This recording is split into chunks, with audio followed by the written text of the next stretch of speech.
The Bones and Bobbins podcast is now on Patreon. Would you like access to bonus episodes, digital extras, and exclusive merch and more? Join us in the Curiosity Shop at patreon.com/bonesandbobbins.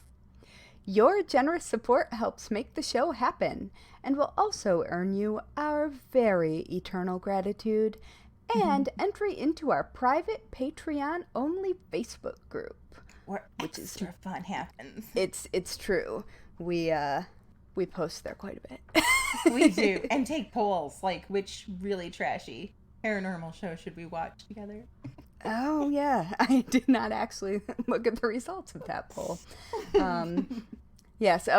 So if you want to watch a deeply trashy paranormal show with us, yes, you should probably join the Patreon. Indeed. Because we're going to do that. We and are. It'll be fun.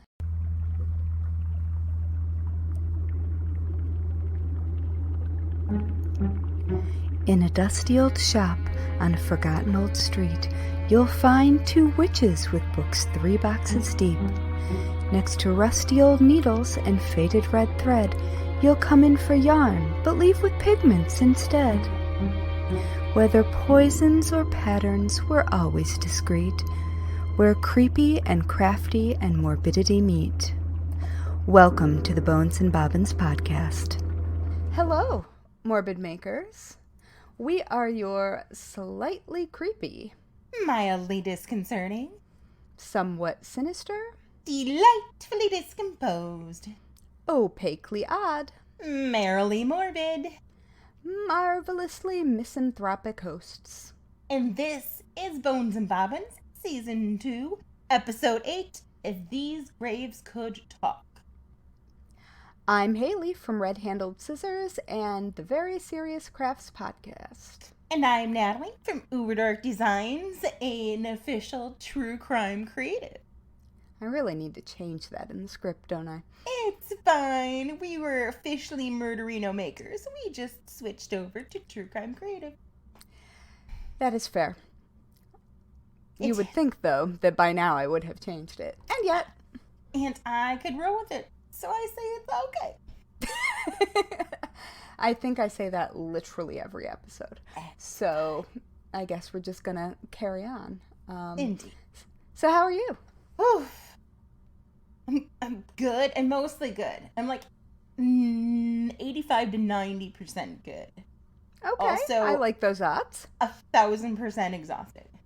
Yeah, I imagine that you are. Yes. I am also extremely, extremely tired, but for autism reasons. Yes, mine is just moving reasons. Yes, but your new place is so good. It is. It really is. But I'm happy with it. The cats are happy. I mean, you and the cats and the teenagers all being happy. Yes. Like, I don't know, maybe you should knock on something. Right, knocking on burn a little something, some incense, get some, a candle. We have it all. We have it all ready to go. We made sure we packed all of the arsenal of cleansing and salting and all of the goodness out where we could get it. That was like the essential stuff right away. Yeah. That is very essential on a move. Important. Yeah. Yes. But it's very bright and sunny and surrounded by, 8,600 acres of nature preserve. Hot damn. Yeah. And adorable windows with giant sills that both of the cats have discovered and lounged out. Now they're just laying on my bed making out. So that's great. Just rooming each other and lounging and happy and content. And that's pretty much all I can hope for. Happy kids, happy cats. Just need to finish the actual move process. Did you hear my cat just yowling? Ooh, also, fiber optic better internet's here.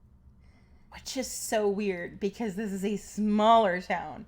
Oh yeah, you are very well lit and also very not pixelated. Right. It's so weird. But wonderful. That's great. Yeah. I approve. I mean, laying cable is a weird thing. Like, there are places in New York City that you can't get certain things because, I mean, I do know it is literally laying cable, but yeah. And it's part of like we're now part of a co-op. It's like a communications co-op. Everything's a co-op around here. So that's cool. I'm down for that. So yeah. Nice. That's between moving and cranking out close to 100 pairs of these really amazing earrings. My friend is participating in the Minneapolis Fashion Week, and so I'm helping construct creating a design she came up with out of wire. So that's cool. And also, ouch. Yeah, but good. Like, I just it's really funny because I had a talk recently with somebody about how I forget, not so much forget, I sometimes wonder, I am a maker, I am a crafter, but I'm also an artist. Like, I forget that I am all three things and that I can be all three things. Right. That I don't have to be just one. Or label myself as such. Like, I forget the art. Sometimes I just completely forget the artisticness, but they all kind of are symbiotic in a lot of ways. Like, you can't just, you can't have one without some parts of the other. You need to have, bits and pieces. So, but I forget sometimes my more fine art training or stuff like that. So it's kind of nice to tap into that extra part. Oh, I like that. Except for how much my hand sympathy hurt for wire. Yeah. It's only 24 gauge, so it's not too bad. Okay. And even but when still, I've worked with thicker wire before, but usually just in creating internal structures for, like, stuff that I crocheted over or created over the top of. So no, that makes sense. But they look really cool. My youngest was like, these actually look pretty cool. And I was like, all right, my 15-year-old thinks they're cool. So I think you've won. Right? And calling it a win. I don't think there's anything else you could call it. Right. Plus, it's just really cool to be like, I had something walk at Fashion Week. Yeah. Add it to my, like, little resume of the things that things you get to whip out when all that stuff goes across, like, Facebook, where they're like, name 3 things about you that nobody else knows, or name something that nobody else you think has, or whatever. Oh, yes. I have a bunch of weird ones. Yeah. Yes. That is a thing. Well, I am now officially fully vaccinated. Yay! It has been more than 2 weeks since my second shot. That's amazing. And so yesterday, I went out for kind of a surprise beer.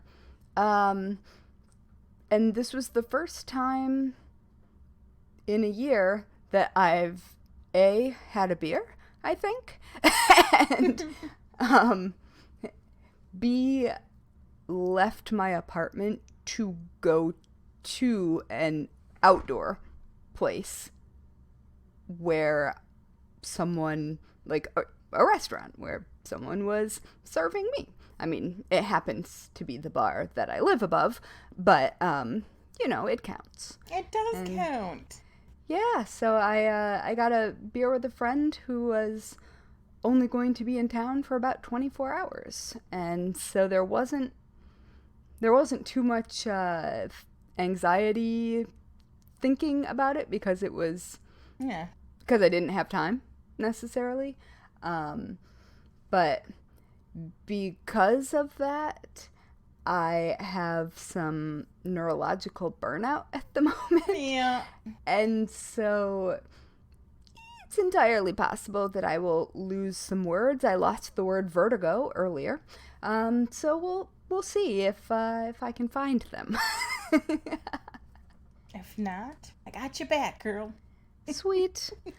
Yeah, just fair warning to both listeners and you that I just might completely space on something really obvious, and I look forward to laughing with you about it. I may do the same thing, but it's for different reasons. Good. Then I don't think that we'll probably space on the same thing at the same time. Probably not. So I think we've got enough overlap. I think we're covered. We seem to be pretty yin and yang in a lot of stuff. I agree. Yeah. Yeah. That's good. I'm excited. Anything else exciting going on? That you can speak about. Saw that look on your face. You're like, top secret projects. Yeah, I have a couple of new projects that are starting up for the summer, and I will tell you guys about them not now. Not now. Yeah. Soon. Yay. But not now. But I'm very excited. And one of them makes me want to jump up and down and do like backflips and cartwheels and shit. Which I can do, by the way, because I was a gymnast for many, many years. All of that makes me happy. Do you know what else makes me happy? What? Our fantastic Curiosity Shop members. Yes. And I think now is a good time to take a quick little break and thank all of them. They are over on Patreon, and they're amazing. And I would also like us to give a totally normal and not at all creepy welcome to our newest member, Dana Phillips. Hi, Dana. Welcome, my dear. So I can only think of Ghostbusters. I'm so sorry. I am sure that she has heard that many a time. That is why I'm so sorry. I'm sure 1984 has come for me. There's nothing I can do about it. Wasn't it 1984? That sounds right. I think so. It sounds right. Yeah.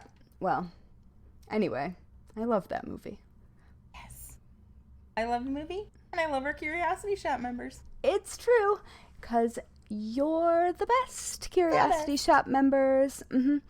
And we would totally go explore hidden old graveyards in the woods with you. Maybe in the woods behind Natalie's new place. Absolutely. There's trails. There's, like, rivers. I feel like there's bound to be at least... I was going to say a grave, and then I realized that let's not discuss body dumps this early in the episode. Oh yes. Yeah. But if there were, we would go. We would still go. It's true. And we would call the police. Indeed. And not touch anything. Right. No, never disturb the crime scene. No. And also don't fuck with the Fae. Both of those things, very important to know about in the woods. Indeed.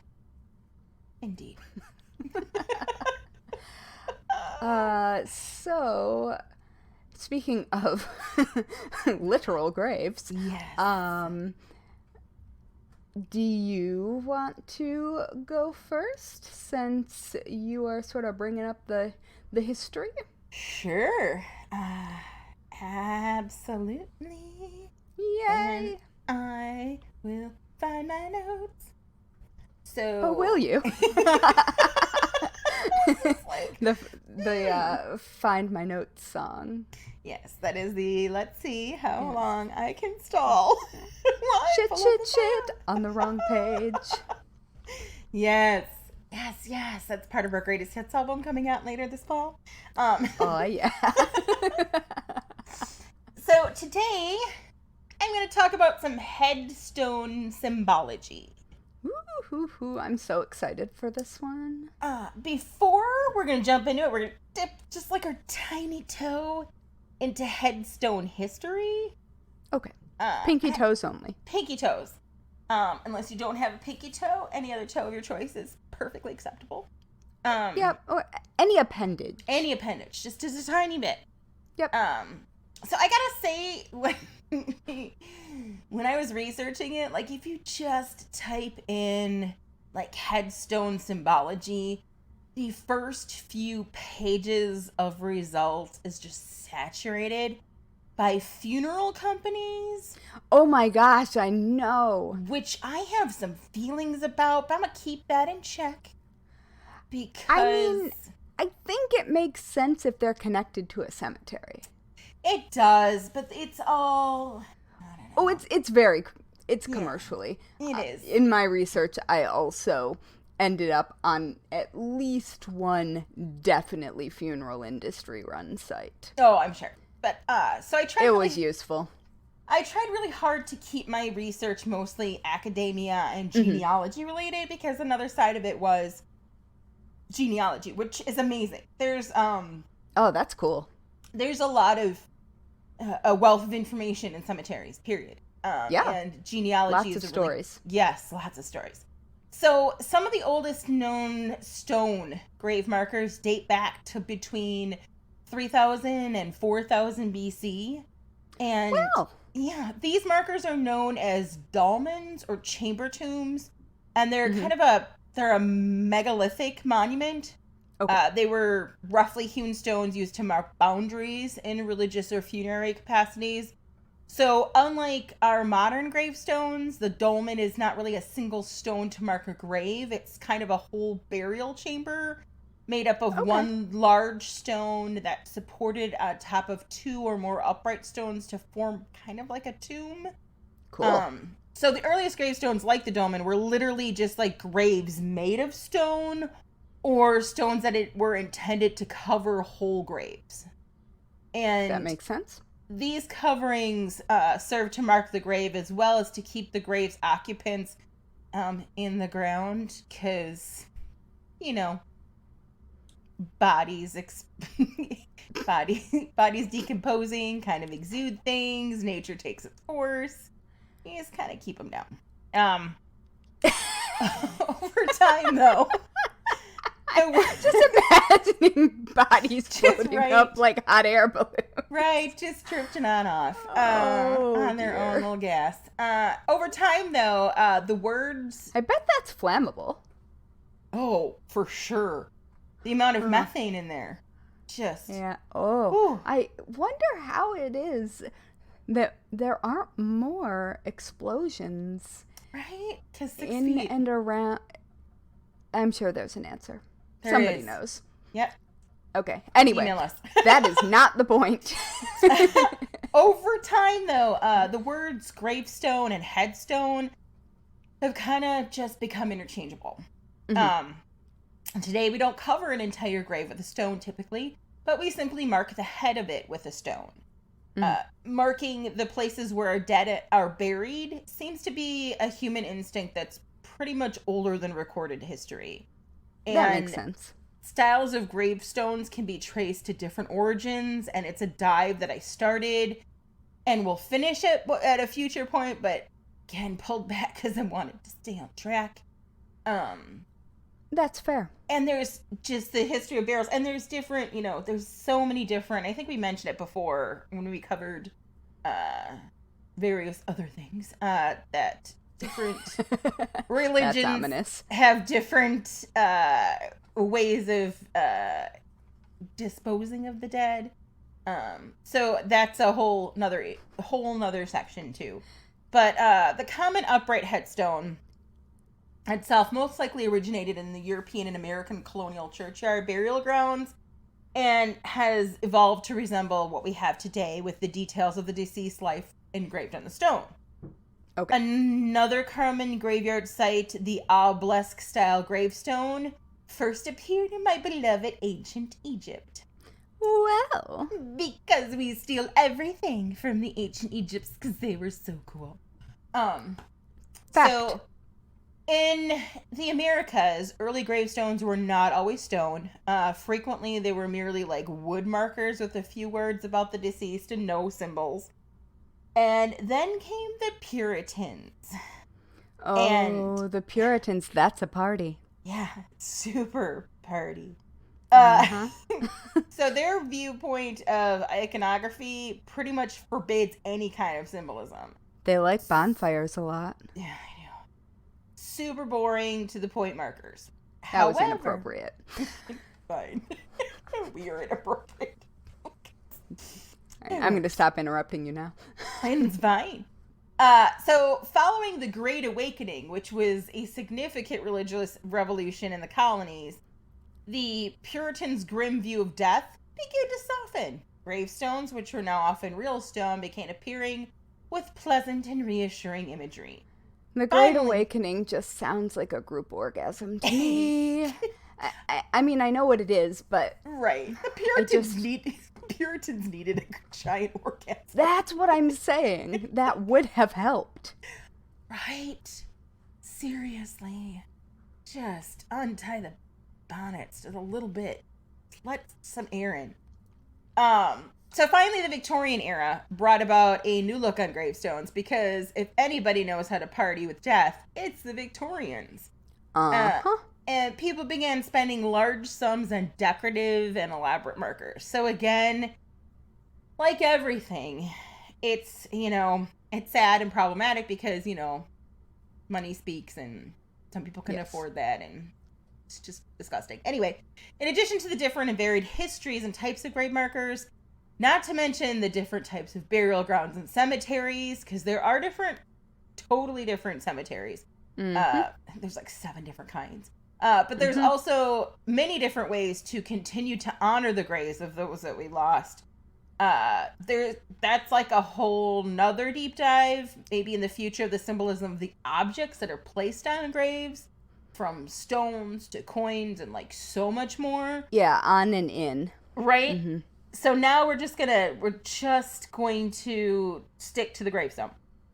So what information are you likely to find from a gravestone? And as I mentioned, genealogy sites, this is the thing, you're walking through a graveyard, and if you look, those stones tell stories. Yes. Typically, you'll find a name, a birth date, and a death date. Sometimes now you'll also see symbols and quotes, and nowadays you can actually get them adorned with like nearly photographic images. Well, they did have photographs in them sometimes.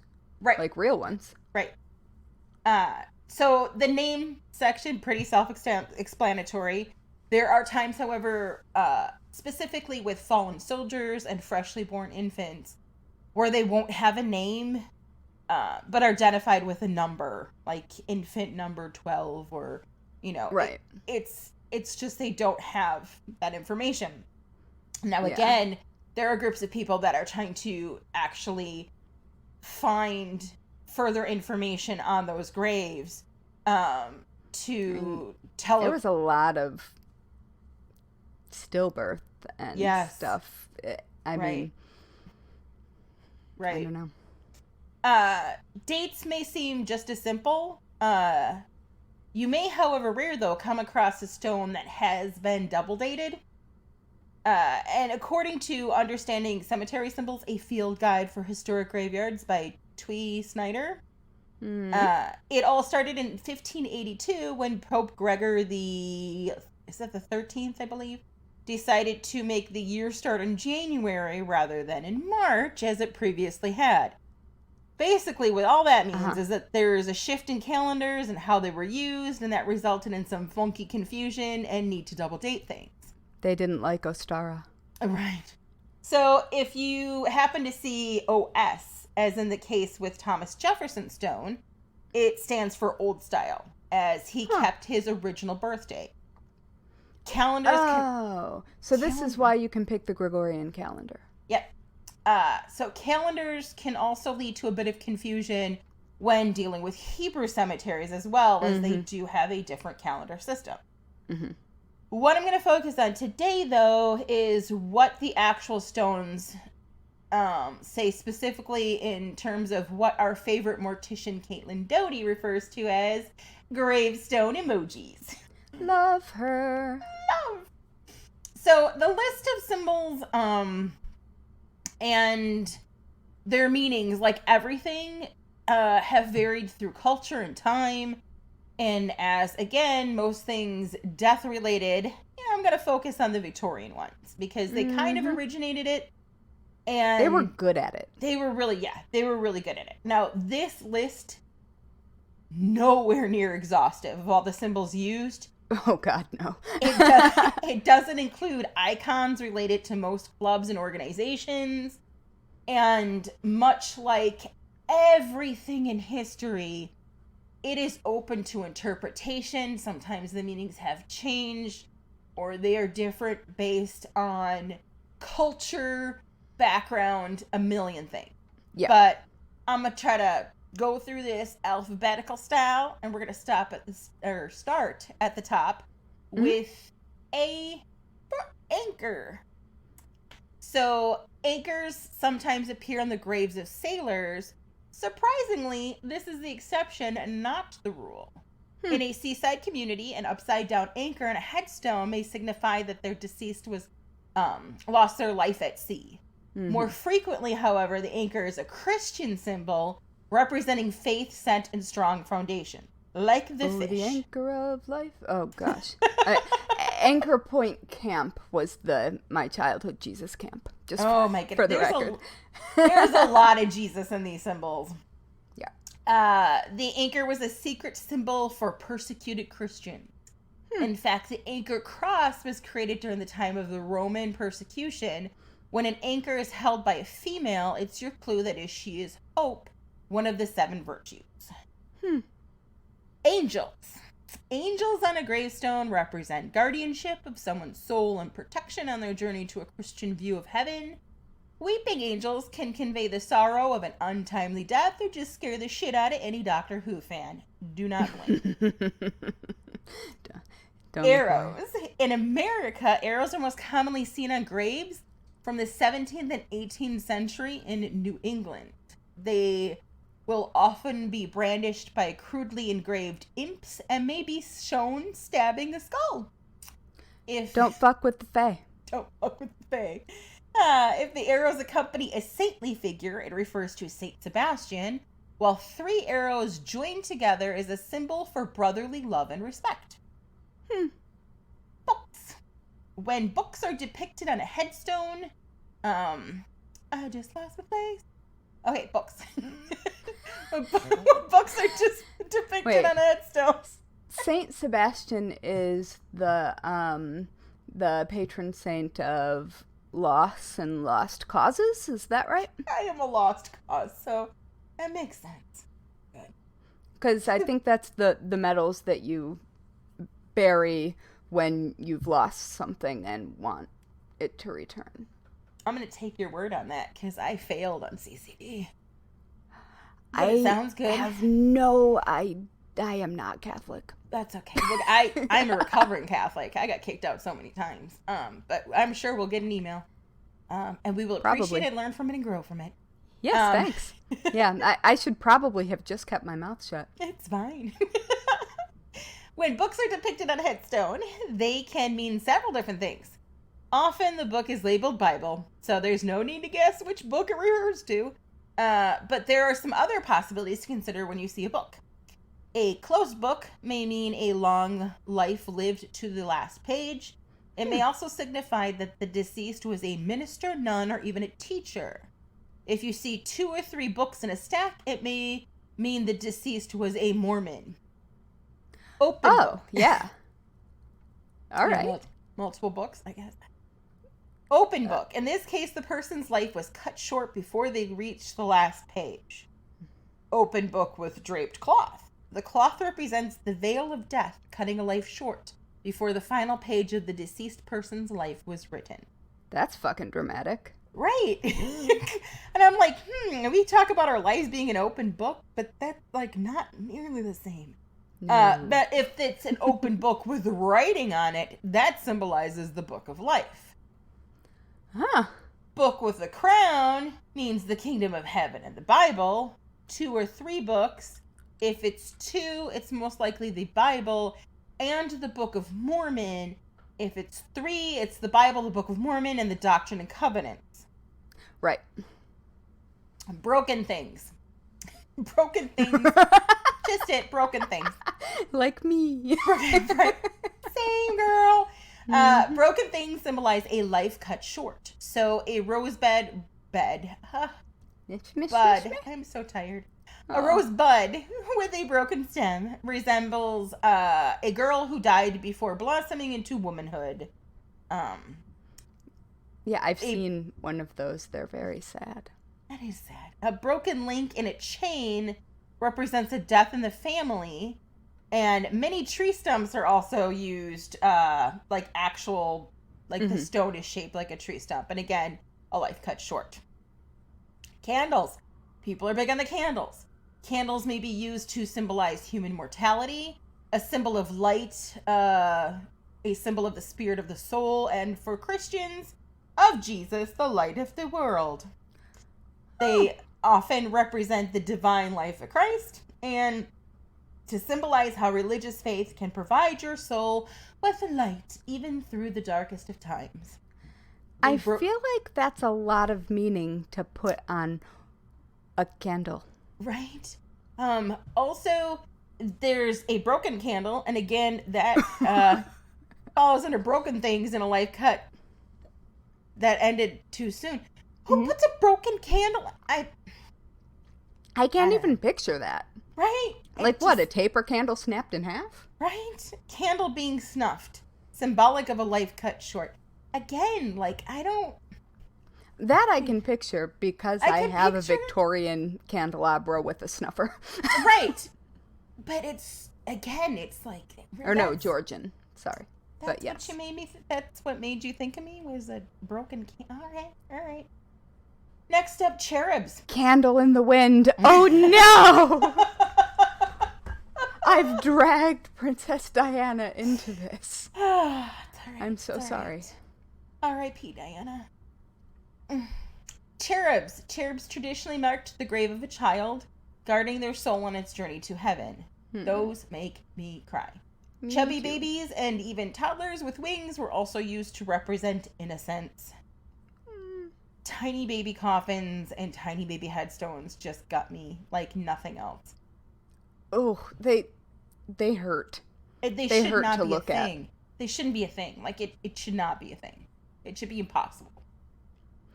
Circles. Yes. Circles represent hope of eternal life. They are sometimes depicted in the form of a snake swallowing its own tail, or as a wheel.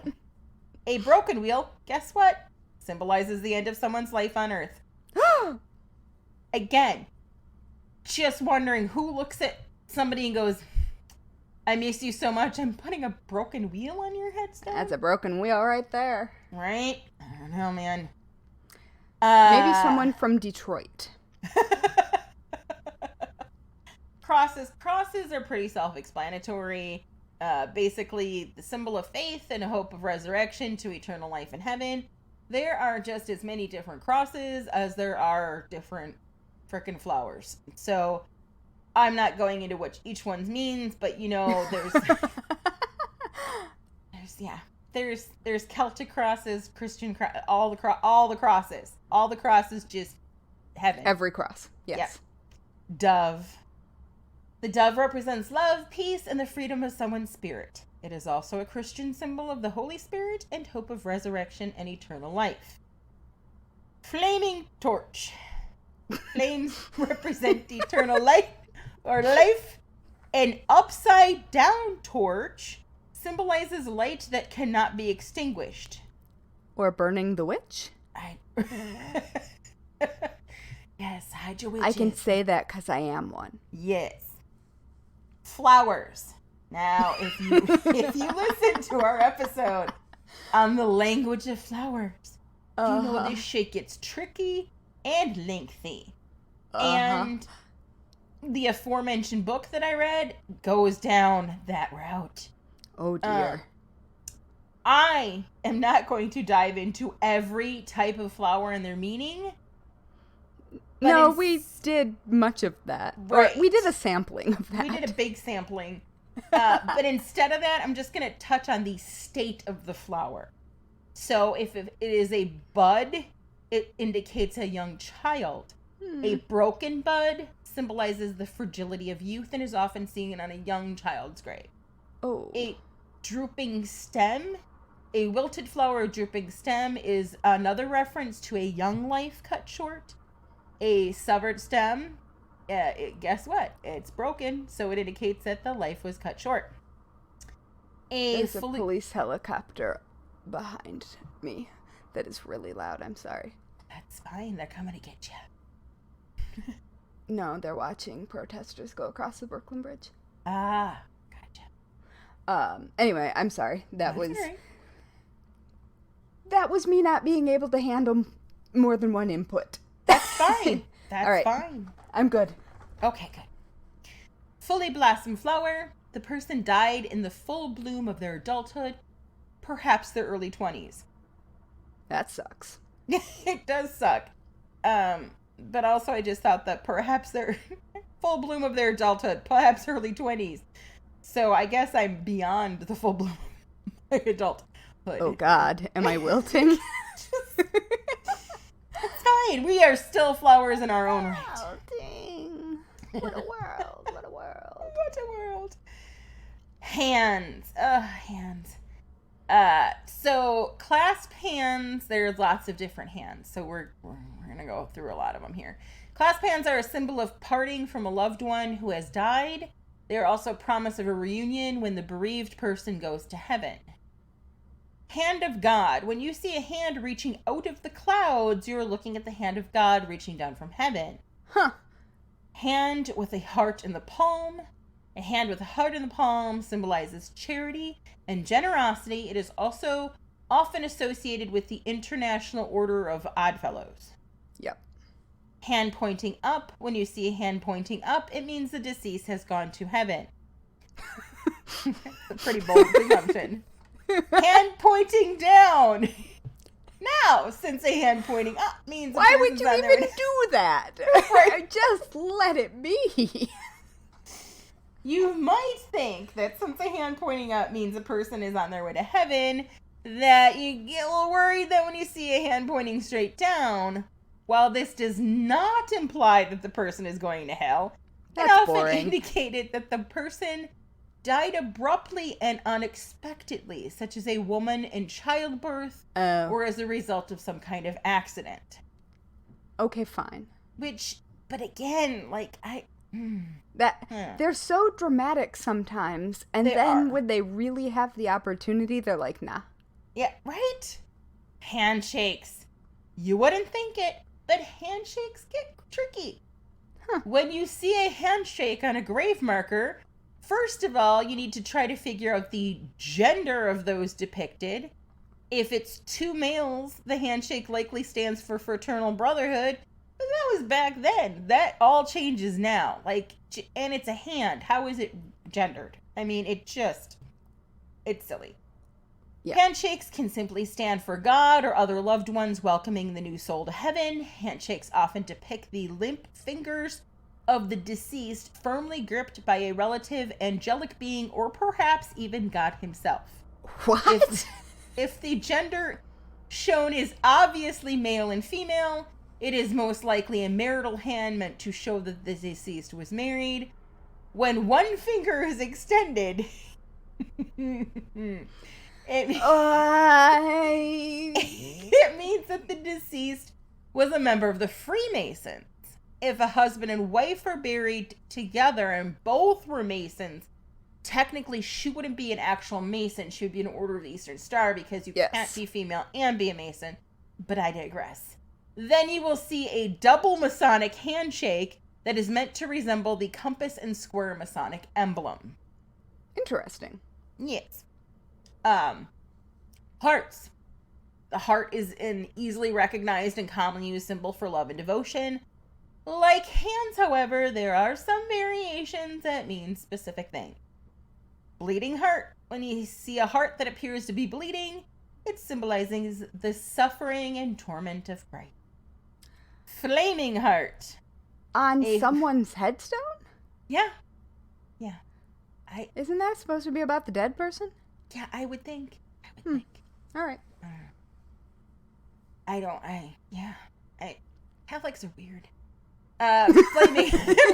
And I can say that because I'm a former one. Flaming heart. A flaming heart is symbolic of a human soul burning with a religious zeal. Whew. Maybe they were just hot. Like, I don't... Or had a claddagh riding? Right? Heart held in hands. When you see a heart gently cradled in a pair of hands, it stands for love and piety. Heart covered with ivy, love combining with enduring friendship and faithfulness. Two hearts... That's specific. Right?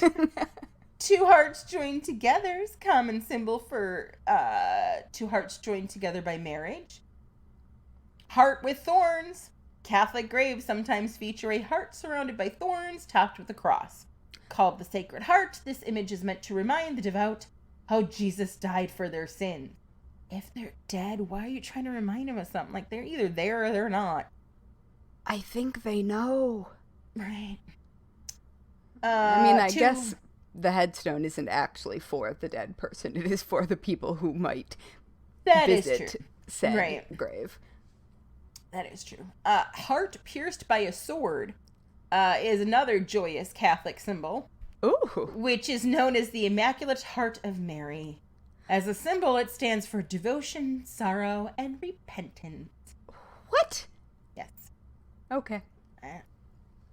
Look, even Mary's probably like, you people are way dramatic. Hourglass. Hourglasses represent the passing of time and the end of a person's time on Earth. A winged hourglass on a gravestone. Gravestone is a symbol of the fleetingness of life. Now, quick side note on that, if you follow our page on Facebook, somebody made a comment about how if you get cremated and put into an hourglass, you can join family game time all the time after you're dead. I kind of stand behind that. I also just want to lurk on a mantle. Right? And be like, flip the hourglass, motherfucker, I dare you. I kind of dig it. Dig it. Me too. I'm into it. Yes. Lamb. A symbol of Christ, the Lamb of God, Agnus Dei in Latin, often marks the graves of children, which, again, guts me. Lambs and teddy bears on a gravestone will make me cry. I do not care. Please don't. Yeah. I mean, not you, but people. Memento mori, which is a phrase we've probably uttered like 1,000 times on this podcast already. But if you haven't heard, it is a Latin phrase that means, remember, you must die. And it is a reminder for people who visited the gravestone to remember that they are also mortal. That's fun. That's fun. That's fun, like, for the family. Guess what, motherfucker? You're going to someday. Yeah. So a rooster, which you might think, hey, maybe they just had a chicken coop. No. When you see an older monument, the rooster represents vigilance, awakening, and resurrection. The reason roosters, right? The reason roosters often adorn weather vanes is to signify how they keep an eye out for evil both day and night. Really? If I had no idea. Right? If shown standing near a male figure, you're looking at St. Peter. The rooster in this case refers to the time Jesus told St. Peter that the cock shall not crow till thou hast denied me thrice. Well, which, all I can think of, I will never, ever, ever be able to hear the word thrice in anything other than David Rose's voice. Combine that with a cock, and that's just a whole nother episode of Schitt's Creek waiting to be written. I mean, it's kind of perfect. I'm just saying. Scythe. Scythe. Not an evil anti-Jedi. No, the farm tool, right? Yep. On gravestones represents the Grim Reaper, the harvester of souls. They are sometimes depicted with right. They are sometimes depicted with winged hourglasses or wheat sheaves. Oh, wait, my hourglass can have wings? Yes. Winged Hell hourglass. Yes. Skeletons. Carvings of skeletons on gravestones are a depiction of, guess what? Death in human form, reminding visitors of their own mortality. I dig They're in this. a graveyard. You're right. Like, They know. yeah, you think. Skull. The skull is, again, a reminder of our own mortality. A winged skull on a gravestone traditionally represents the fleetingness of life and the soul's onward journey to heaven. Listen, if my skull sprouts wings, no.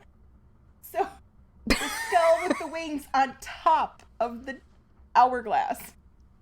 Yeah. Yeah. I'm Yeah. seeing a whole sculpture form. No, I'm into it. My actual skull, though. Yes, like, of course. you got to keep that out of the grinder. I would commit a felony. Put that in with some bugs, and I'm thinking it's a misdemeanor. Either way, I would interfering with a corpse. I don't know what that actually is. We may as well Google it because we're already on watch list as it is. Well, can you be science? I can donate my body to you if you are science. You know what? I will change my name to Science. And we're set. Science. All right, I'm actually Googling it now. It has to be done. While you Google that, I'm still going to go through with skulls. We've got skulls and crossbones. The earliest human forms to appear on American headstones are actually the skull and crossbones on Puritan grave markers. These mounds are meant as a reminder of the inevitability of death, or poison. Skull with crown of thorns. A skull with a crown of thorns represents the torment of the spirit, which I find interesting because the crown of thorns was all Jesus-y before, but apparently you add a skull to it and it's full of torment. Huh. So, I think I have your answer. Yes. So, interfering with a dead human body, which is also referred to as misconduct with corpses. Oh, that could get dark. And indecency with regard to corpses.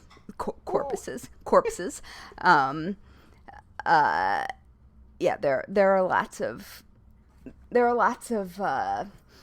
rungs on that particular ladder. I was going to say. I am happy to tell you that the maximum sentence for that charge, 2 years. Okay. Yeah. I would do 2 years for you to have your skull on a. Yeah. I could do that. Maybe. Although I'm sure that changes depending on where you are. I don't know. What'd you say? Maybe if I get a letter of permission from you. We've got time. We'll figure it out. All right, good. I want those wings. Oh, you will have bat wings. Yes. Perfect. Yeah, not real bats though. No. No. Stars. That's next. The 5-pointed star is a symbol of divine guidance and the 4 elements. For Christians, it symbolizes Christ's wounds, and for pagans and Wiccans, it represents protection. Yes, that right there, friends, is what a pentagram is. Yes, it is not. Right. Yeah. It's not what the horror movies make it to be. No, pentagrams are a good thing. They are. Yeah, Hells you yeah. want those. Those are a good idea. Yes. All right, anyway. Snake. Snakes and serpents are ancient symbols of everlasting life and are often depicted on gravestones to create a circle, another symbol of eternity. The snake, eating its own tail, as I mentioned up in the circle symbol, is sometimes called an Ouroboros. Well. Yeah, there's like a real name for it. Sun. The sun is a symbol of life. A setting sun represents the end of life. And a rising sun indicates faith and resurrection. There are so many song titles in this episode. I just can't handle it. And now I've got House of the Rising Sun stuck in my head. I am dating myself. Appropriately so, though. There is a in New Orleans. All right, I'm done. Tree. A tree represents longevity, The tree of life is an important symbol of this in many cultures, Mhm. unless it's just a stump, in which case, again, broken things. Hell, blast, damn. Urn. The urn was a classical Greek symbol of mourning, therefore we needed to colonize it, symbolizing bodies as a vessel for the soul. Shattered urn signifies an old age. Urn with a flame on top stands for eternal remembrance of religious zeal. Look, I don't get how there's a flame on top of the urn. I think they got confused with the flaming torch from before, but you know. Or right. what, JFK's grave? Yep. Draped urn. If the cloth has fringe, it represents the veil between life and death. If there's no fringe, then it represents the earthly garment. I don't know. Burial shroud. Yeah. I Fringe. assume. Then it. Wait. Yep. Earthly garments being shed as deceased moves from this world to the Wait, next. we're taking our clothes off? Yeah, we're stripping down. Getting naked for that Yes. religious seal. Apparently, yeah. All right. The journey either direction starts with nudity. Urn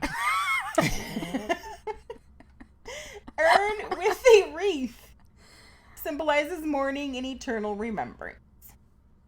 Wheat, a sheaf of wheat or corn, is the cemetery symbol of the life of someone who lived to a ripe age.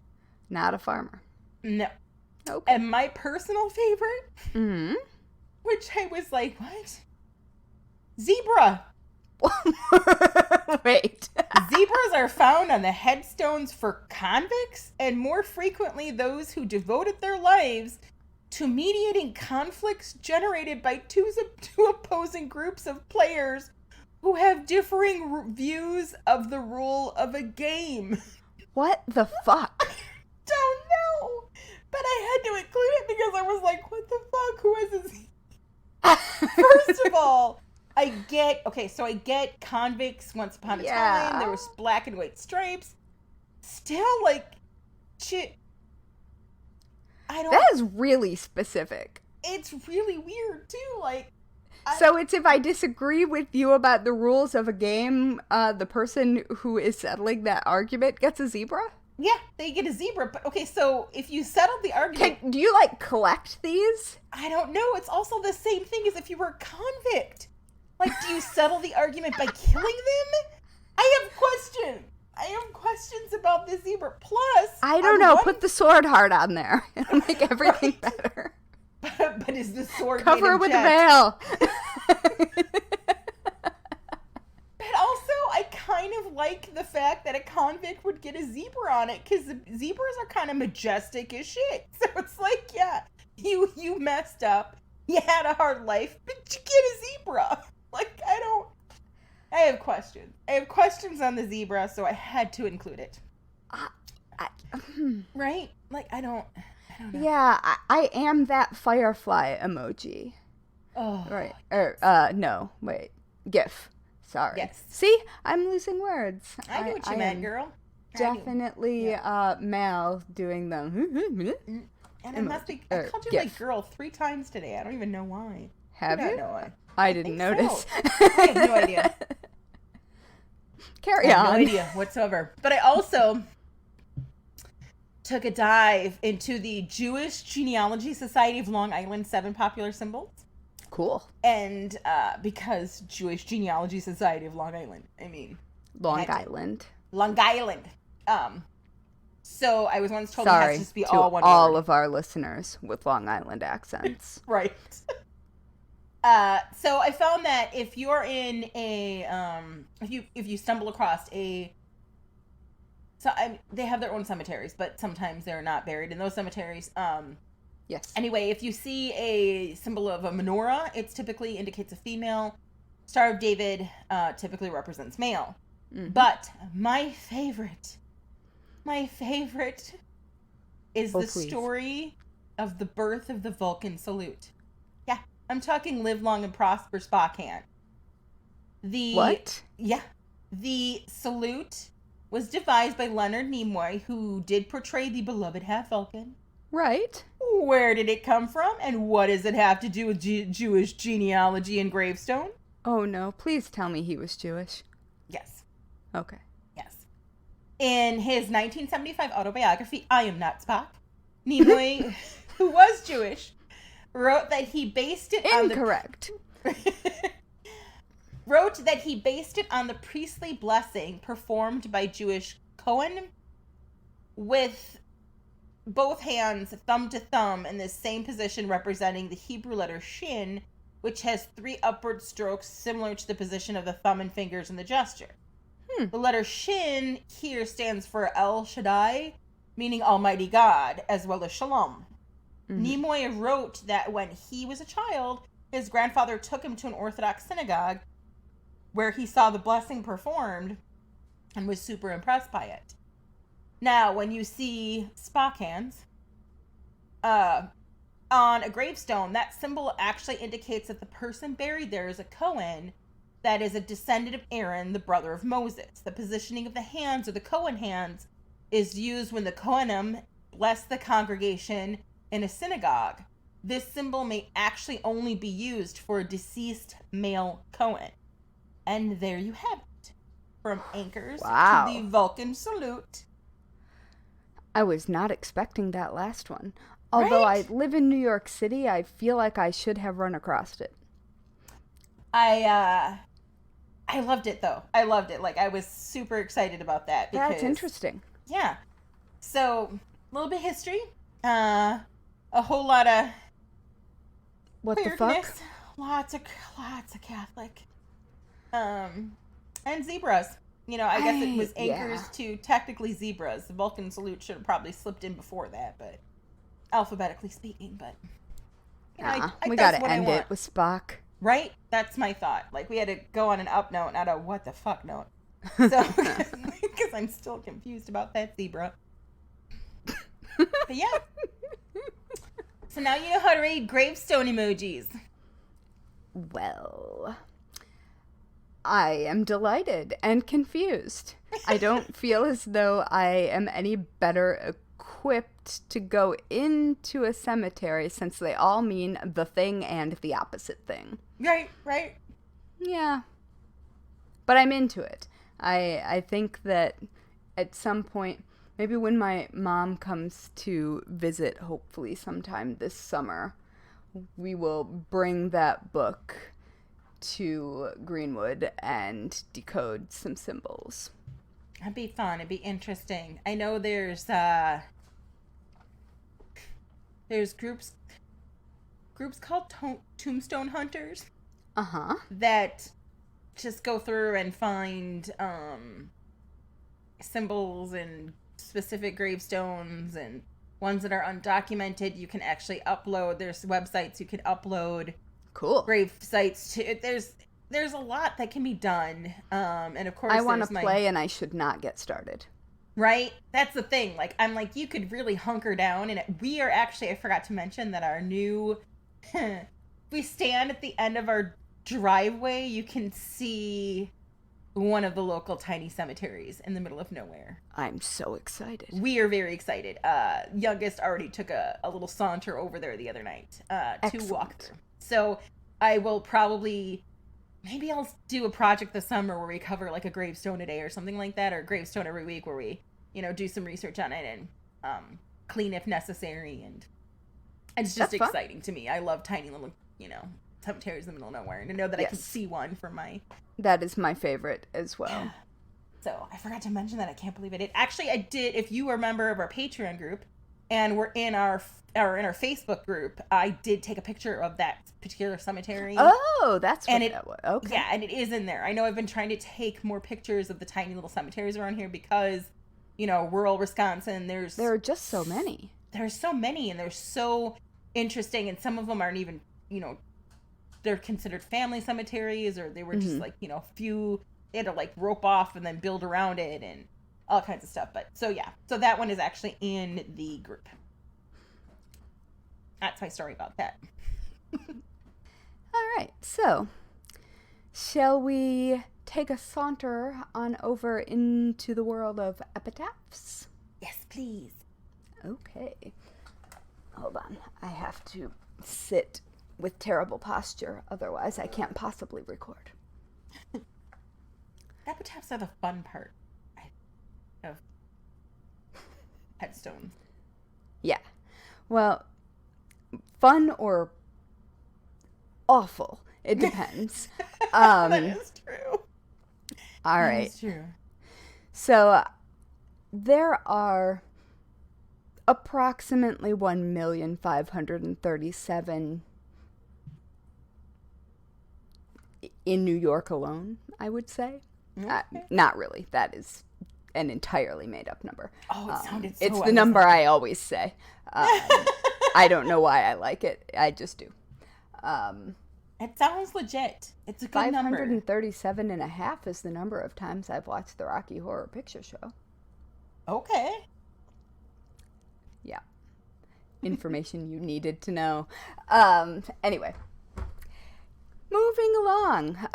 So there are tons of people of note who are dead and tons of people who are not particularly of public note who have died, and lots of people who have interesting epitaphs, which are the phrases usually inscribed on headstones or gravestones broadly, because sometimes they are not headstones. But I just picked a few of the ones that I came across that I found to be interesting, but I have in the show notes linked to many sources where you can find a truly staggering number of interesting epitaphs. So, I thought that I would, in picking them, also give a little context to each one, because, I mean, if you don't know who the person is, or you don't know their work necessarily, sometimes they just don't make sense. Kind of like zebras in it. Oh, indeed. I don't think I have any zebras, but maybe. We'll see. So we're going to start off with a bit of a gut punch to any of us who have ever worn corsets and platform boots. So Ian Curtis of the band Joy Division, who died by suicide in 1980. His epitaph reads, "Love will tear us apart," which any goth kid worth their eyeliner will recognize from the band's song, "Love Will Tear Us Apart Again." Mm-hmm. His grave, like many, especially musicians, but some like heartthrobs of screen, his grave has been vandalized more than once. First in 2008 when his engraved stone was stolen, and once again in 2019 when an unengraved decorative stone that's just made for holding floral arrangements was stolen. Both have since been replaced. Nobody knows who took them. No, don't fuck with the graves. Come on. No, Seriously. don't do it. Have we piece of learned paper up, nothing chalk it. from curses in Egypt? Yes. So he was born in 1956 and died in 1980 at just 23 years old. Baby. Yeah. Baby. And he is buried in Macclesfield Cemetery in Cheshire, England. And I would just like to note, for people who may be unfamiliar with the band, but not unfamiliar with the phrase Joy Division, that falling in line with a longer than expected number of contemporary bands like the Sex Pistols and the Ramones.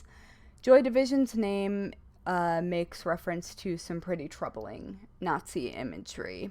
Mm-hmm. This isn't particularly surprising given the context of like being shocking for shock's sake attitude of the whole genre at the time, but also it is worth noting that these kids are the generation whose parents would have fought World War II and would have been survivors of the Holocaust. And so it's startling to go down that particular rabbit hole with modern eyes, and especially in the current political climate. The band name came from a brothel at Auschwitz in a book. And I see why you would choose that for blatant shock.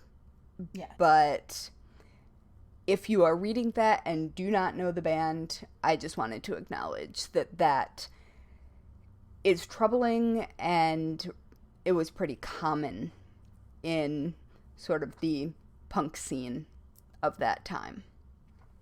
And it makes me really uncomfortable. Agreed. So, Ian Curtis. Next, significantly, or on a significantly lighter note, Robert Frost. So most people know him as that guy who wrote The Road Not Taken, which, by the way, is not about what you think it is. Go look that really up. Also, it's I remember him from his poem Stay Gold. Yeah. From The Outsiders, which I still have memorized. Yeah.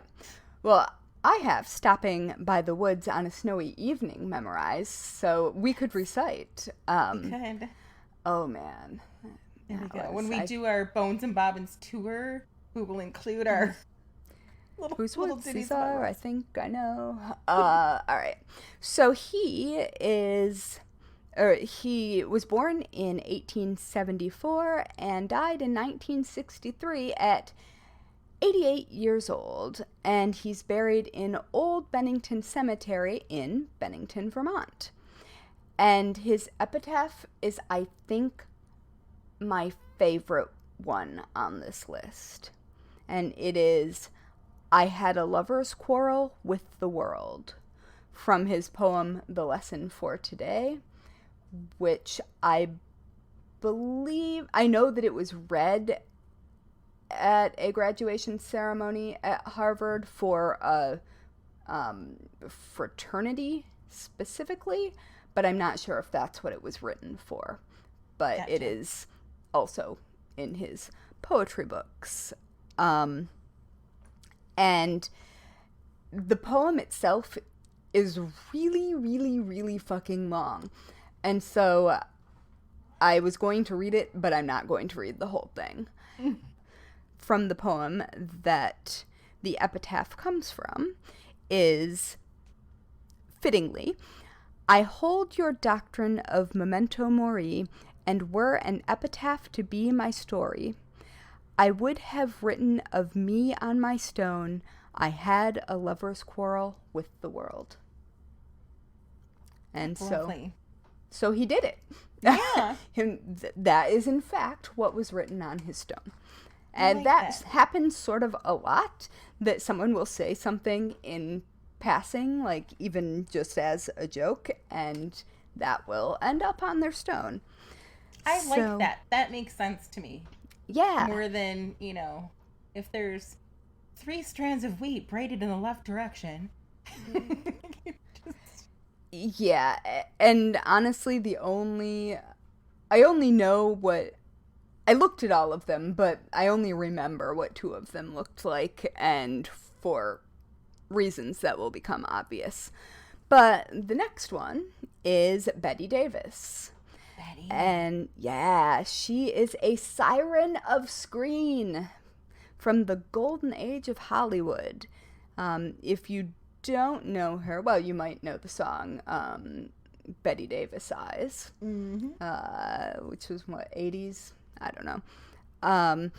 But she was born in 1904 and died in 1980 at 81 years old.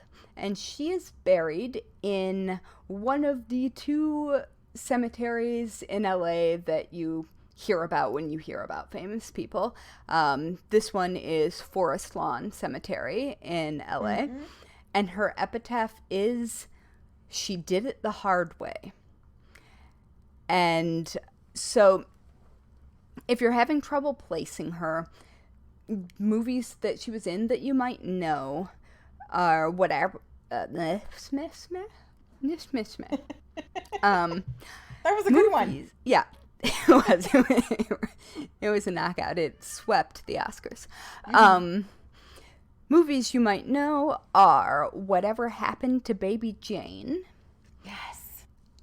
All About Eve, and a movie that scarred me for life that I am still afraid of at this very moment. I think you know what's coming. Yes. The Watcher in the Woods. And I have been haunted by that movie, I think, for long enough. Well, since childhood, definitely. But I am still haunted enough that I think it's come up multiple times on this podcast already.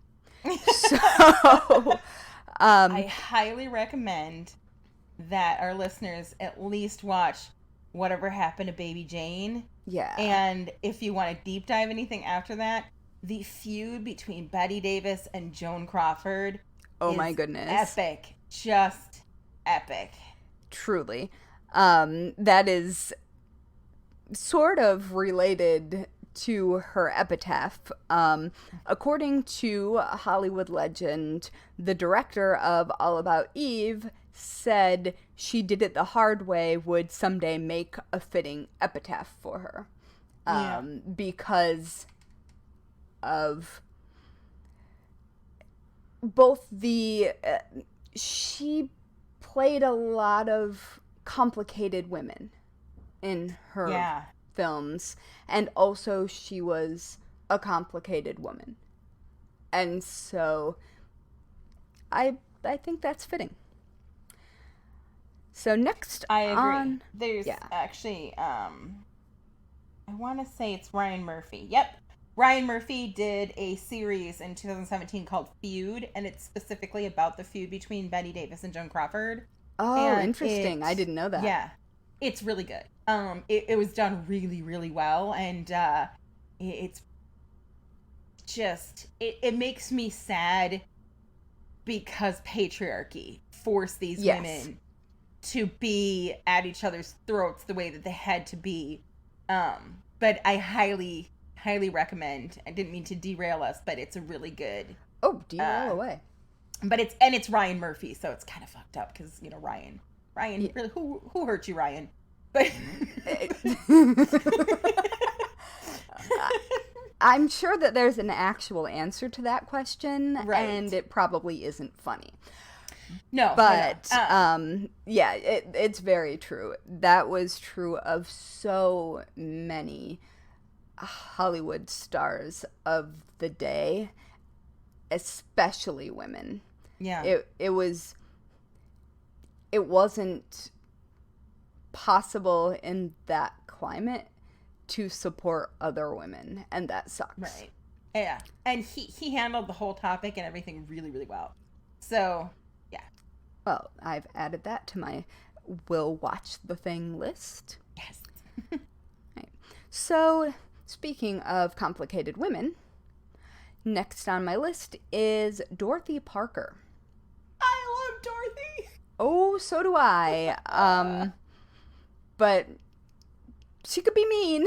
Yeah. All right. So her epitaph was... there's a whole story behind her grave, which I will get into after this. But her epitaph has been, "Excuse my dust." Yes. She was born in 1893 and was buried in 1967. So she was born in the Victorian era and died in the 60s. Can you imagine? No, Just I cannot. The whiplash. Her wit, and the oh my god. Yeah. So she was 73 years old when she died, and she is now currently at what is ideally her final resting place at Woodlawn Cemetery in the Bronx. But here's a quote from the New York Times. Jenny Gross wrote this on September 5th of 2020 because this is how recent all of this has still been going on. Quote, "The relocation of Parker's ashes is the latest chapter in the circuitous journey of the writer's remains, from a crematory in a New York suburb for 6 years, to a filing cabinet on Wall Street for 15 years, to a yard behind the NAACP headquarters in Baltimore." And then I'll just interject for a moment. She famously willed her estate and royalties to Martin Luther King Jr., whom she had never met. And when he was assassinated, another part of her will kicked in and transferred the bequest to the NAACP. So that's why she would have been buried in the courtyard of the NAACP. Okay, and so at last, Parker will have a final resting place at Woodlawn Cemetery in the Bronx.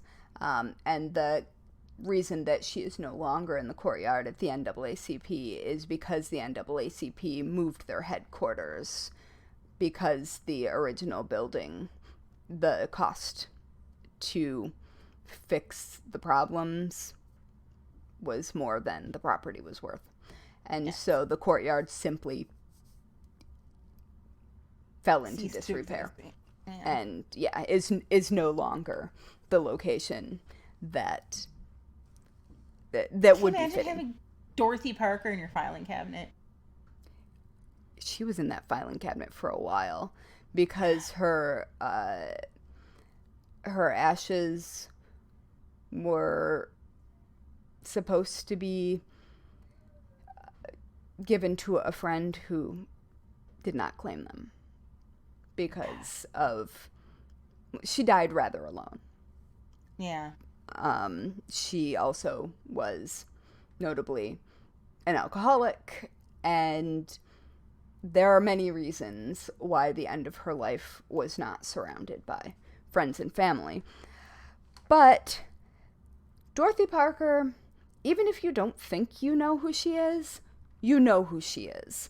Yeah. I'm just going to read a few of my favorite quotes of hers because her brain is so I bet my interesting. favorite one's on there. Probably. She was just goddamn brilliant. And a complex woman, and just ballsy. She was sharp and ballsy and unapologetic. Yeah. I think she's the first famous public woman of a celebrity status to outright be like, yes, I had an abortion. I think that's correct. And she was also one of the founding members of, I believe, the Algonquin Club, which was a group of writers that met at the Algonquin Hotel in New York City. So here are just a handful of quotes, and it does not do her justice. You need to go read some Dorothy Parker. Definitely. I have 3 different books of compilations of her stuff. Yeah. And if you're in New York, take the tour. Oh, there's a really great tour. I haven't taken the tour. Is it one of the Big Onion tours? No. Nope. It's a small tour. It's like the Dorothy Parker walking tour. I'll find a link for it. Cool. Well, the Big Onion is grad students, like history grad students who do small tours. Oh, maybe it is. So I will may look well into be. it. I will find it. Anyway, it does not matter. Well, it will matter when my mom comes to visit because we'll want to be going on that. But, all right, so quotes that you almost certainly know that are attributed to about 1 million other people, but Dorothy Parker actually said them. Yes. Number 1 is, I hate writing. I love having written. And I think I actually said this. Oh, no, it was in the Patreon episode of the Very Serious Crafts podcast. So, about writing books. And so that is who said that. Men seldom make passes at girls who wear glasses. Yes. And I designed a pattern for my first book that was the anti-quote of that. Beauty is only skin deep, but ugly goes clean to the bone. This, I think, is my favorite grouping of quotes. It's a poem, I guess. I like to have a martini, 2 at the most. After 3, I'm under the table. At 4, I'm under my host. Yes. That's a good one. Relatable. Yes. What fresh hell is this? Yes. I've used that so many times. Yes. If you have any young friends who aspire to become writers, the second greatest favor you can do them, is to present them with copies of the Elements of Style. The greatest, of course, is to shoot them now while they're happy. Also, I'm very fond of, this wasn't just plain terrible. This was fancy terrible. This was terrible with raisins in it. I hate raisins in anything. Yes, that... Yeah, her mind was just so sharp, even though she did everything she possibly could to dull it. Yeah. Yeah, so she's a brilliant mind and a complicated woman, and aren't we all complicated? Yeah. So there we are. That is Dorothy Parker. So shall we bounce over to England for a moment and visit the grave of Sir Winston Churchill, who was the British Prime Minister during World War II. He was born in 1874 and died in 1965 at 90 years old, although I do not know how the fuck he lived that long. Right? Because he was not a bastion of health, let's just say. No, not at all. And he simply did not exist without a cigar in his mouth. Yeah. So he is buried in St. Martin's Churchyard in Oxfordshire in England. And his epitaph is, I am ready to meet my maker. Whether my maker is prepared for the great ordeal of meeting me is another matter. Yes. And so Winston Churchill is one of those subjects that intersects with both writing and the making of many different things in many different ways. He's quite something. But I thought I'd just share 2 fun facts about him because there's so much that I couldn't possibly do him justice. He's definitely a character. Just was a character.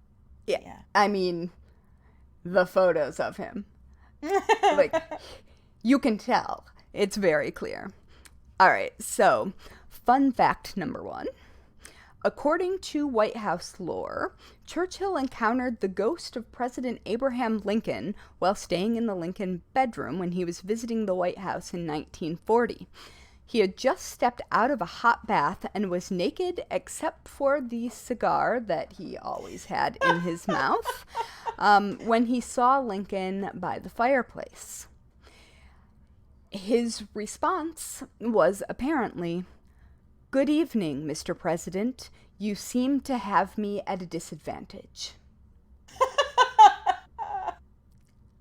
Which is my favorite White House ghost story. Which, by the way, there are a lot. And I linked to an article specifically on White House ghost stories. Because it's... in the article, the point was made that they are probably the most substantiated and well-documented ghost stories that exist due to the sheer amount of surveillance. Oh, yeah. And security within the White House. And, like, so many, like, heads of state and visiting monarchs and what have you have been haunted in the White House. Apparently, Andrew Jackson swears. And, yeah. Well, and given the, I guess, clout behind the people that would have witnessed them. Yeah. They would be these aren't people taken who more seriously. Generally make things up. Like, someone who I now don't remember who is in the story saw one of the ghosts and fainted. And this isn't a person for whom fainting was the norm. So, gotcha. Like, they are... There's I wonder a if lot. Zach is trying to get in there and do a little ghost work. I mean, obviously he is. But dear God, nobody let that man near the Lincoln bedroom. Oh my God.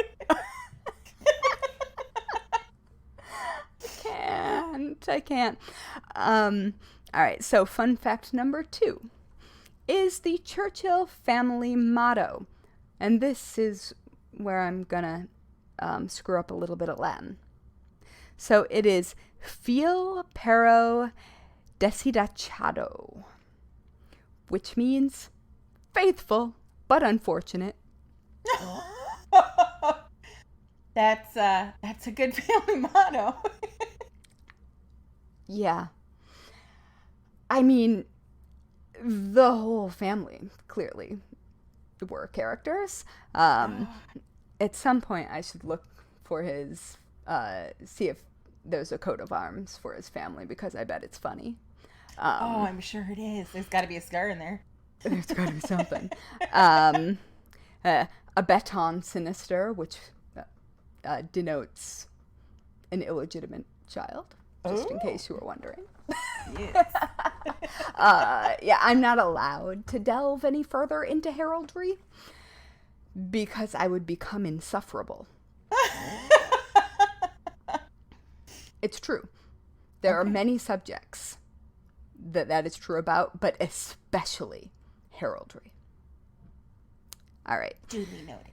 So, last on my short list of interesting epitaphs is yet another complicated burial. So Edgar Allan Poe.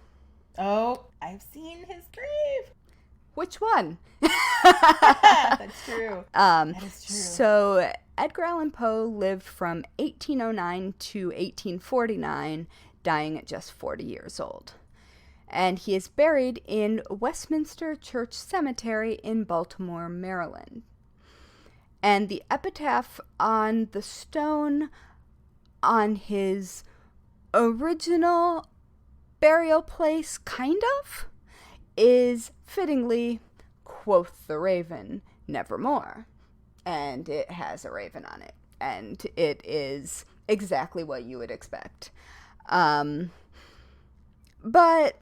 finding Poe's grave is a bit of an adventure.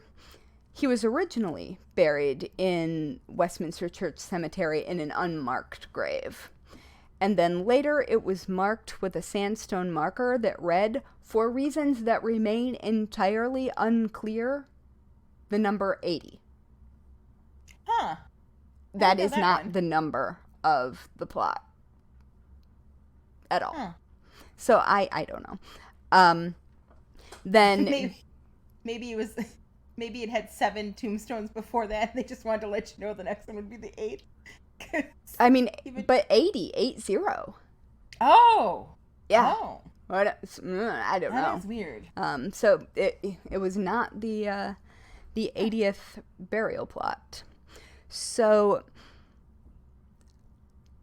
after the unmarked grave years, later, oh wait, no, I already did that. 80 is the answer. And then, due to rumors that Poe's gravestone was unkempt and in disarray, one of Poe's cousins commissioned a more appropriate marble headstone, which was destroyed in a freak train accident before it was installed. And the grave remained unmarked. Then, in 1875, a monument that had been designed by George Frederick, who had also designed Baltimore's City Hall, was erected in the poet's honor. There were a couple of problems. The first being that it did not fit on the original gravesite, which you'd think they might have measured first. Right, especially being an architect. Right? But whatever. It also had, and I believe still has, his birthday incorrectly carved as January 20th rather than the correct January 19th. And so his monument, which was too large for his actual grave, was placed in a more prominent location because he was Edgar Allan Poe, and at that point that mattered. And so Poe was disinterred and moved to rest beneath it. And you might think that that would be the end of things, but you'd be wrong. So in 1913, a stone was laid to commemorate his original burial place, but it was put in the wrong spot. It was then immediately repositioned, but it probably still isn't in the right spot. This is the headstone that bears the raven and the famous epitaph. That's the one I've seen. Yeah, and they're in the same cemetery. Yes. So putting them, like, I don't know why they can't just put the damn thing where the grave is. Right. Why are they so bad at that? And like the first one being destroyed in a train accident, nothing of that first one even exists anymore except a drawing of what it was on paper. I thought there was more than one accident that involved, but probably not. I think I know the train, but I thought there was like a lightning thing too. I just know that there were like. I think that lightning is often substituted for the train. Okay. I know that there's, because it's Poe, I know that there's there's mythical stories. But I did not, substantiated. I mean, the Poe house is in Baltimore as well, so there are a lot of connected areas to Edgar Allan Poe. I did not see anything about lightning, although I thought so too. But none of the research turned anything up. Yeah. But also, that doesn't mean it didn't happen. So if you happen to know, tell me about it. Because I would love to know more about random, fun, or not so fun Edgar Allan Poe facts. Ask my mom if she's got... I know there is a photo of me. There's a photo of being an olive. I think I was in 5th grade. Oh, so 10. Yeah, it's thinking I was super cool because I was hanging out at Poe's grave. There's a photo of me with it. I'll have to see if my mom has it. That is deeply relatable. Yeah. That is how we got to here, as Yes. it turns out. Yeah, so that is the end of my smattering of epitaphs, although there are also a few more that will be included in our Patreon episode that were just straight up weird. Not necessarily of people who were known, but just what? There's some funny ones too. I remember I came across one that was like, just he liked bacon and also his family. Like, but bacon was in. Yeah, there are a lot of, which I enjoy. Yeah, me I too. enjoy the epitaph part because it seems much more, I guess, connected to who that person was. Yeah, it's and much personal. more You had to think about it. Right, and much more of a remembrance than... Or they got to pick. Right. Which is also good. Rather than a flaming urn with draped fringe and... Oh my god. zebras. That's fucking zebras. I'm not going to let the zebras go for a while because I'm just so perplexed. Have you ever seen a gravestone with a zebra on it? I don't think they exist. I think that's bullshit. I think they made it up. Probably. They're like, some gullible chick is going to be like, oh yeah. On a podcast someday. Oh my goodness. They like zebras. Yeah. I guess if listeners, you know of any zebra graves that we ought to know about, do tell us. Specifically gravestones with zebras on, not the buried place of zebras. Yes, I do not want any R.I.P. zebra but, crypts. Yeah.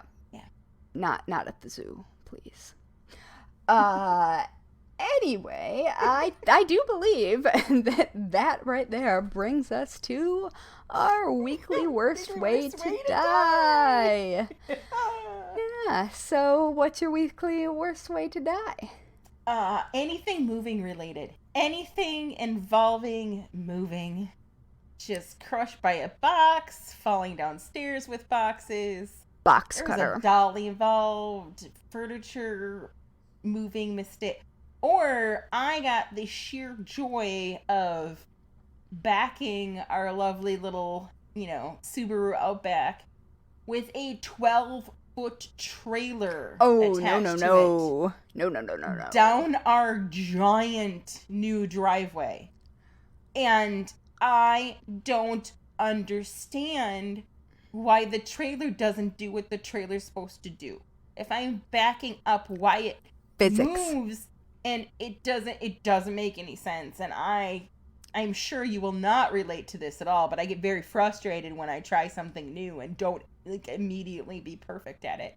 Because tell me you were a gifted child without telling me you were a gifted child. I have never experienced that in my entire life. I don't know what you're talking about. I am not in this tweet. So anything moving related, 12-foot trailer accident, anything moving related case. Okay. Then that makes sense. Mine is scared to death by a White House ghost. Yep. Because I feel like that would be embarrassing. And also then maybe you would join the menagerie. Yep. Oh, and then, you would see things. Oh, the things you would see. Oh, no. I mean, the things you would see, but also the things you would know. Yeah. Oh, dear God. As long as I'm not trapped in the Lincoln bedroom, that would be fine. I mean, I think Lincoln would be a decent person to hang out with here and there. Oh, sure. I mean, we can get together. As long as Winston Churchill isn't standing there naked with a cigar. So I was thinking, I was talking to my therapist about this today, actually. So I had just finished up the Churchill research when it was time to do therapy. So I was thinking a lot about Churchill's response to seeing the ghost. And what the reasonable response would be. Like, what would I do? And I am not the bar for reasonable response. So, but I am fairly certain that if it was Abraham Lincoln, like, not doing anything scary, just being Abraham Lincoln. Like, it's not like creepy Abraham Lincoln. It's just like Abraham Lincoln. I think I would just stand there. I don't think I would be afraid. I don't think I would scream. I might just say hi. But I don't think I would freak out. I think I would just take it in. Yeah, it's definitely a versus an eek. Yeah. And I mean, I have experienced many an eek. Yeah. And I've experienced a good number of like my kitchen ghost is a but yeah, I think that I would just maybe blink a little. Yeah. Maybe compliment the crepe still on the hat, or I was thinking the give same. my condolences. Yeah, definitely. You don't know. I mean, I know all about Victorian mourning practices now. Yeah. Now we can appreciate the crepe. Yes. Oh my goodness. Anyway, so yeah, imagine being my therapist and having to hear that story about Winston Churchill just out of nowhere. Yeah.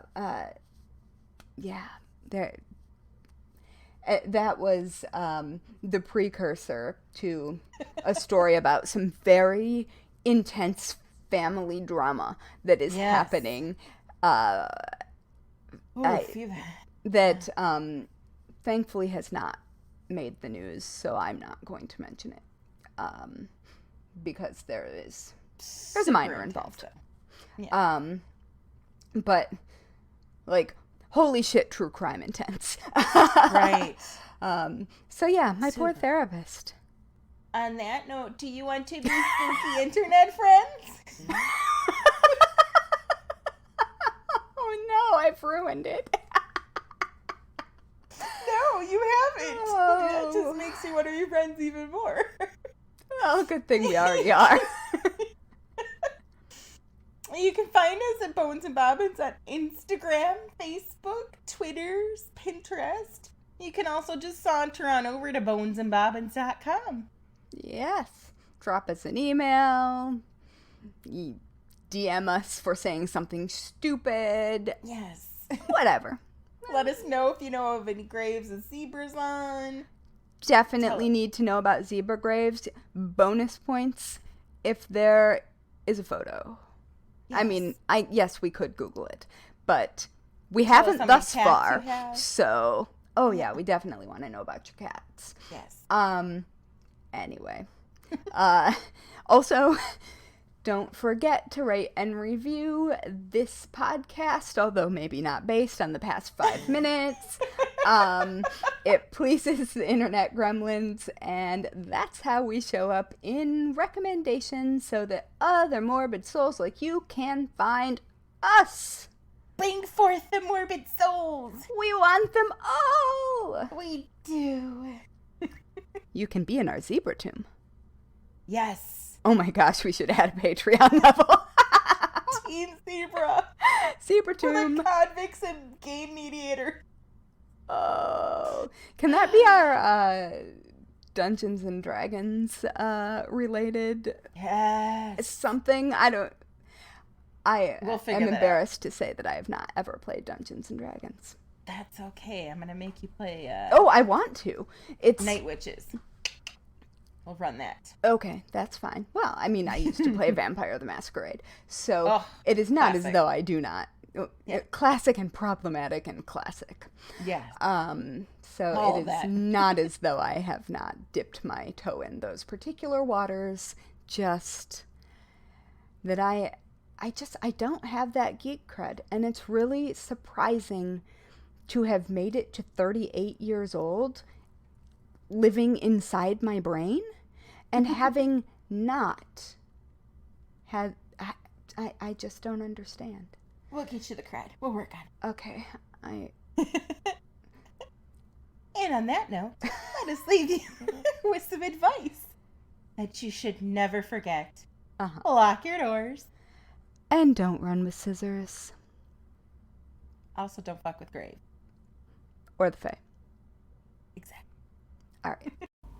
Each episode of the Bones and Bobbins podcast is written and researched by Haley Pierson-Cox and Natalie Hoyce. Our music was composed by Loyalty Freak Music. You can find us on Instagram, Twitter, and Facebook at Bones and Bobbins.